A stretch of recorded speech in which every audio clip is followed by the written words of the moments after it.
Halo, selamat datang di channel video saya. Sebelum membahas topik kita, jangan lupa untuk terlebih dahulu mengklik tombol like, subscribe, dan aktifkan loncengnya. Semuanya adalah gratis. Baik, kita tahu bahwa Pilpres itu sudah selesai. Sekalipun saat ini masih dalam proses perhitungan, ya. Namun kita dapat menganggap Pilpres ini sudah selesai. Karena apa? Karena kita sudah mengetahui siapa pemenangnya. Dan itu hanya satu putaran saja. Jadi tidak akan ada lagi yang namanya putaran kedua.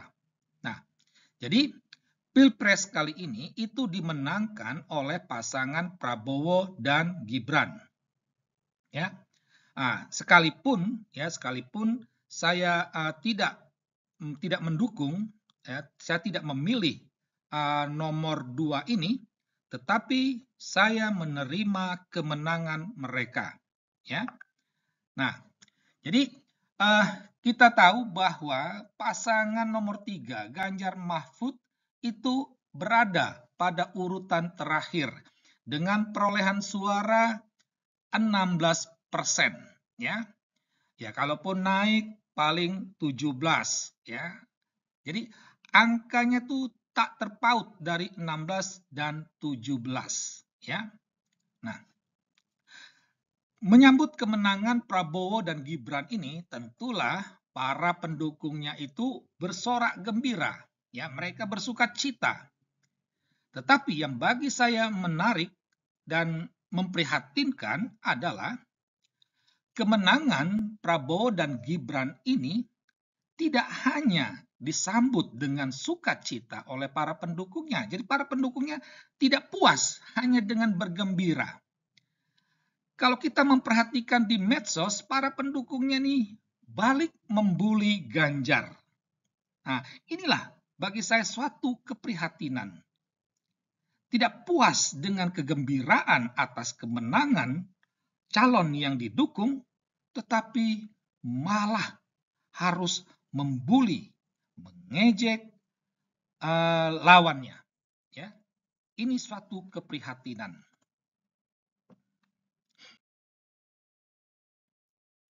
Nah, jadi bagi saya apa yang terjadi di medsos, ya, di mana banyak orang itu membuli, mengejek Ganjar, ya. Bagi saya itu suatu keprihatinan, ya. Jadi banyak orang mengejek Ganjar yang hanya mendapat 16 suara, ya, 16% suara, ya. Lalu dari situ lahirlah argumen-argumen yang mengungkapkan dosa-dosa Ganjar atau blunder-blunder Ganjar, ya. Ada beberapa, kami kutip dua, ya. Misalnya sikap Ganjar yang menolak Israel. Kita tahu bahwa dulu Indonesia pernah menjadi tuan rumah Piala Dunia U20, ya.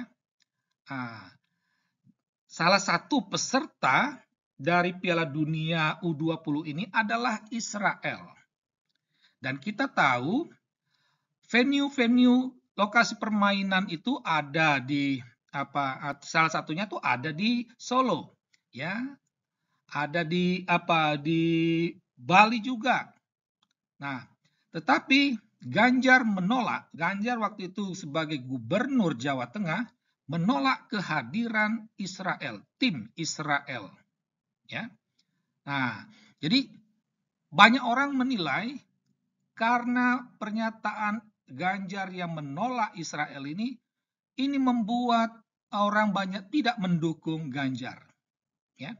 Nah, padahal kita tahu bersama bahwa penolakan terhadap tim Israel ini merupakan sikap politik PDIP. Dan Ganjar sebagai kader PDIP, dia turut ikut. Ya. Itu ya. Jadi harus apa? Bahwa sikap ini bukan sikap Ganjar pribadi, tetapi sikap PDIP. Ya, menjadi pertanyaan kita, kenapa suara PDIP tetap tinggi? Jadi tidak ada perbandingan lurus, tidak ada ya. Justru berbanding terbalik. Harusnya kalau karena menolak Israel suara Ganjar itu turun, harusnya suara PDIP juga turun. Tetapi justru hingga saat ini, hitungan saat ini, suara PDIP tetap nomor 1. Kenapa? Itu ya. Dosa lain itu misalnya merendahkan Prabowo saat debat capres, itu ya. Itu karena memberi nilai ya yang mungkin orang tidak senang memberi nilainya rendah. Orang menilai karena sikap Ganjar ini akhirnya suaranya menjadi turun, tergerus. Kita bisa bertanya, bagaimana dengan Gibran, sikap Gibran terhadap Mahfud? Ya, kita tahu bersama, sikap Gibran itu melecehkan Mahfud. Tapi kenapa suara nomor 2 tetap tinggi? Ya, harusnya kalau karena sikap Ganjar yang merendahkan Prabowo itu berdampak pada hilangnya suara Ganjar, harusnya demikian juga dengan nomor 2. Tetapi kan ini tidak terjadi. Nah, ini bagi saya agak aneh. Ya, agak aneh. Dan masih banyak dosa-dosa yang diungkap oleh orang-orang yang bagi saya itu dapat disimpulkan bahwa untuk membenarkan 16% suara itu, orang hanya mau mencari-cari kesalahan Ganjar. Ya, orang hanya mau mencari-cari kesalahan Ganjar untuk membenarkan 16% itu. Dan mereka lupa akan kecurangan yang terjadi serta adanya masalah pada Sirekap. Ya. Ini bagi kami suatu keprihatinan, ya. Jadi ada apa? Ya, ada apa dengan ini? Kenapa orang sibuk mencari kesalahan Ganjar untuk membenarkan 16% ini? Kenapa orang tidak mempermasalahkan kecurangan yang terjadi?